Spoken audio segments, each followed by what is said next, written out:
I am so lucky, alhamdulillah, to be guided on this path of Islam. Sometimes I forget just how lucky I am that Allah subhanahu wa ta'ala chose me of everyone who was atheist in this world.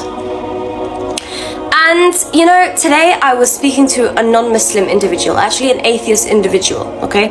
And I was speaking to them about Ramadan. I was speaking to them about so random, but like they explaining how we wash our bottoms. Okay, it's very strange, but I was trying to explain to them that it's an Islamic thing and not a cultural thing. Like you don't just go to, like, for example, Morocco and have a bidet because it's a cultural thing. And I tried to explain to them the beauty of the religion and why it's amazing that it promotes cleanliness. But then we were also talking about meat, and we were talking about halal, and we were talking about pork, and yada yada yada. We were talking about a lot. And you know what I realized is, subhanallah, like, wow, I'm so in love with this religion. Like, I have so much happiness and so much energy from sharing just the beauty of Islam.